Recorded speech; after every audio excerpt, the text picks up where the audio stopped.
Nagsuwestyon ang isa ka innovation kag communication consultant sa Iloilo City Government kag sa Iloilo Festival Foundation Incorporated nga dapat gid pamatian ang tingog sang mga Ilonggo antes maghimo sang bisan ano nga pagbag-o sa patakaran kag dalagan sang Dinagyang Festival. Sa interview sang Bomb Radio kay Ken Lerona, iyang ipahayag nga ang Dinagyang Festival kay watan ini sang mga Ilonggo bilang pagpasidungog kay Senyor Santo Niño. Gani importante nga mayara sila sang tingog antes maghimo sang mga panibag-o nga mga tikang sa amo nga festival.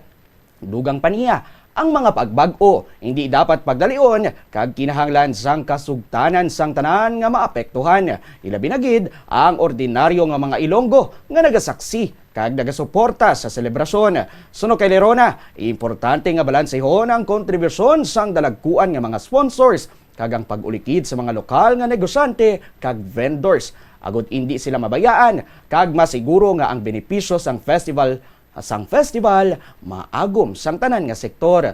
Ginpunto man ni Lerona nga non-partisan o kun wala sang ginaapinan ang iya komento kag ini ang base lamang sa iya na obserbaran o kun maobserbaran bilang isa man ka Ilonggo. Ini nga sugilanon nagsugod matapos makabaton sang madamo nga negatibo nga komento ang pagbag-o nga ginimplementar sa selebrasyon sang Dinagyang Festival. Pareho sang hindi pagtakod sang banderita sa mga dalanon kag ang no ticket, no entry policy sa kada judging area nga nagtugas sang pagkadismaya sa madamo nga mga bisita kag tumalanaw. There are things lang nga dapat tandaan nato no moving forward nga ang dinagyang ang kasadyahan selebrasyon ini sa mga Ilonggo, selebrasyon sa mga tao. So dapat pamatian gid naton sila. Kung may ara man kita nga changes nga gusto i-implementar, dapat ikonsulta gid naton ini sa ila. And ang consultation, wala lang nagatapos sa mga tribo. Wala lang nagatapos sa mga sponsor. Konsulta kung taban ang mga magagmay nga mga negosyante.